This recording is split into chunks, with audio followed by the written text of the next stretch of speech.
back to Knoebels for the first time in 2 years. That day, it was unbelievably crowded. There was no reason to get the unlimited ride wristband. You would not get your money's worth out of it. And from what I hear, just about every day's been that way since. And considering I'm here quite early, and there's already this many cars, although this isn't a lot right now, but with how early I am, this might be another paper ride day. Well, it took quite a while to get through the line, and flying turns already at 45 minutes. Took a few years, but I finally got on flying turns. It was closed in 2020, so that will be the only time I ride it today. The first section is a short section, and it's quite tame. It's a kiddie coaster levels.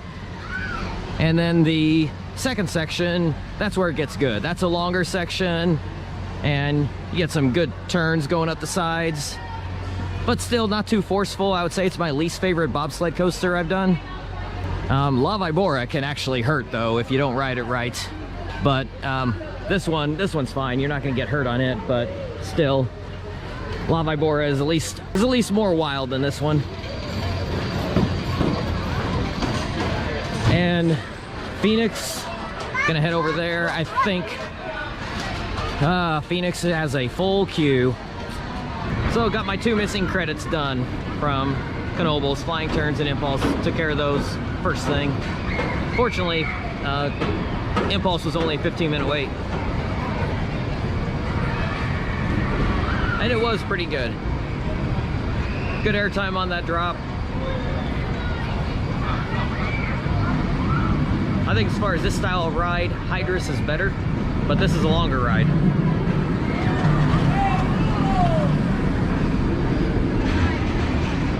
Still, the best part of the ride is coming up right here. The downward inline twist. Great hang time on that. It's a mostly smooth ride. One point where it kind of rattled a bit. The Twister's on one train ops, but I still got on in about 10 minutes. I didn't get to skip ahead because a party was needing to fill their row so they could all ride together. Yes, that is more like it. This is so much better than flying turns or Impulse.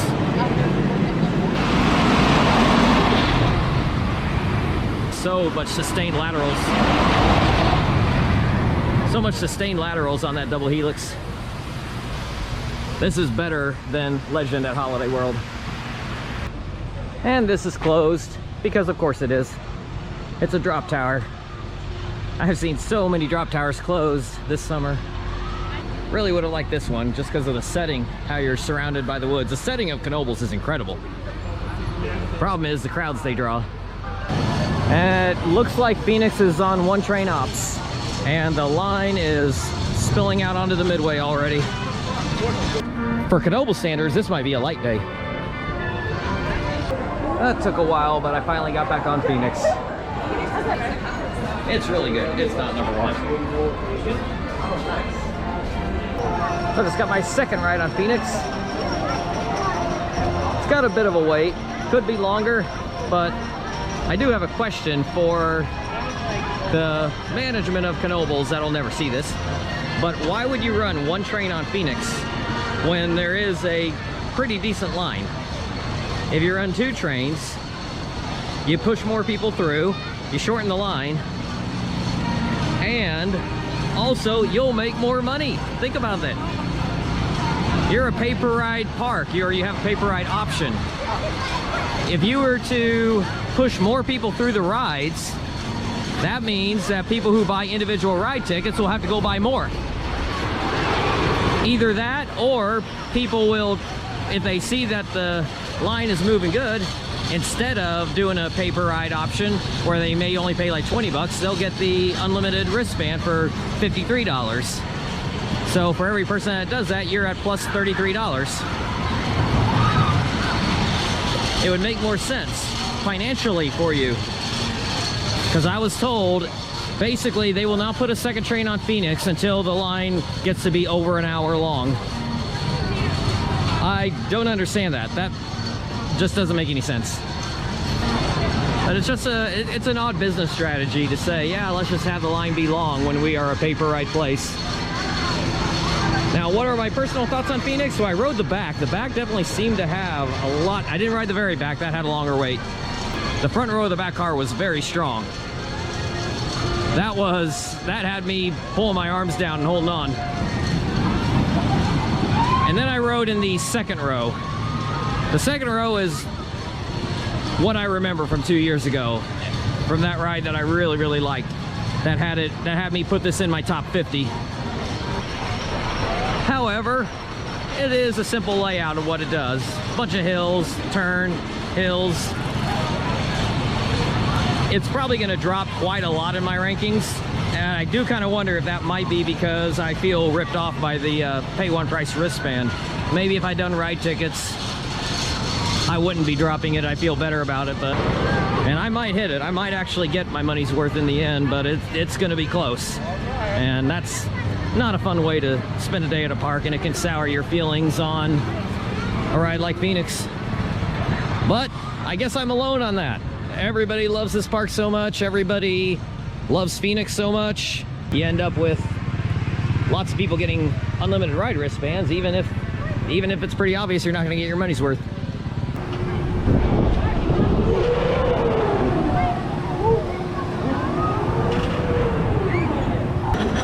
After my rides today, I'm totally Team Twister.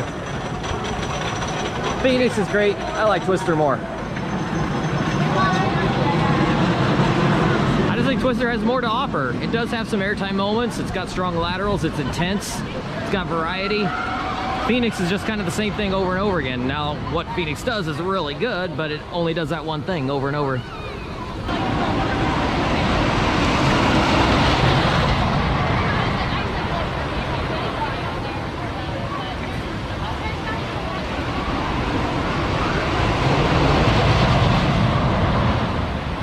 Carousel was cool. The first time I'd done that.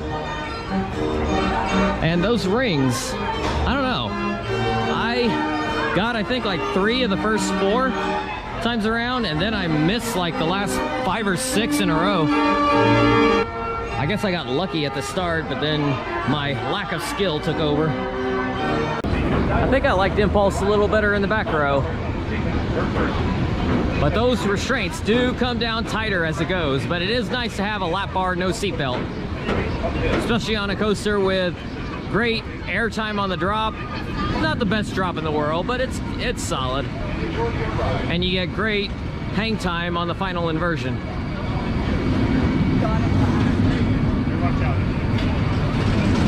And it was about a 30-minute wait. And from what I've been told, this is a slow day by Knoebels standards. So 30 minutes to an hour for coasters is a slow day. Just like at Cedar Point. You go to Cedar Point, 30 minutes, 45 minutes, you're thinking, I struck gold. But these are not Cedar Point standard rides here. They're good, but they're not at that level. So right now, I am on the scariest ride at the park. At least for me, this is the scariest ride there is.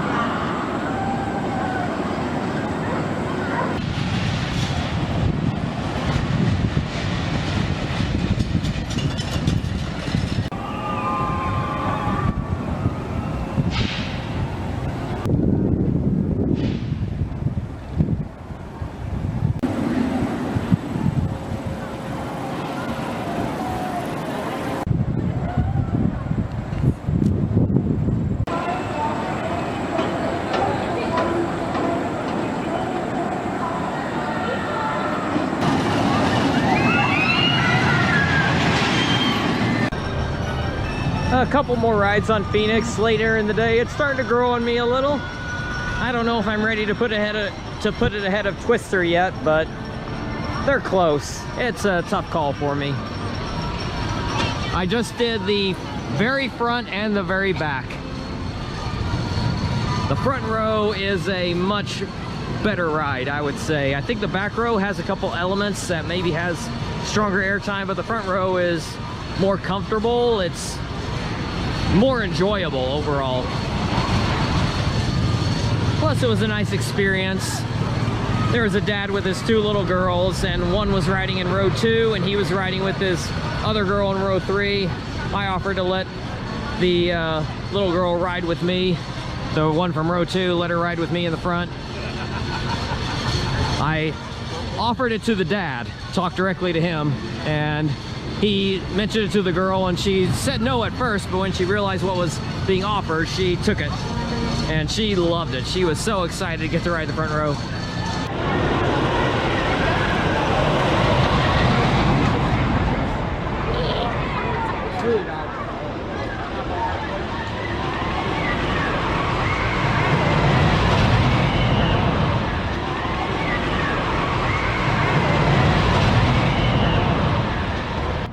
So one more ride on Twister, try to get back to Phoenix after that. It's taken 6.5 hours out of the 8 hours of operations, but I finally got my money's worth out of my pay one price wristband. Ultimately, it ended up working out in my favor.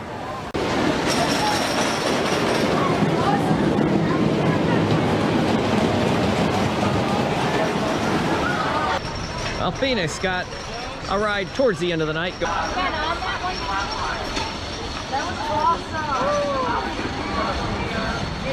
Yeah, I was not expecting Flying Turns to be my least favorite bobsled. Was not expecting Impulse to be below every Gerstlauer Eurofighter I rode, but oh well, got the credits, and I got a lot more rides on Phoenix and Twister, so it was worth the stop. I did not do the flying scooters on this visit. I did it on my last, whenever I was doing paper ride. I just had enough tickets left over to do that, but not enough to get on Phoenix or Twister again. Also, yeah, that was the day that those lines were like an hour and a half. It was looking like that was what we were gonna have here today, but it ended up not being so bad.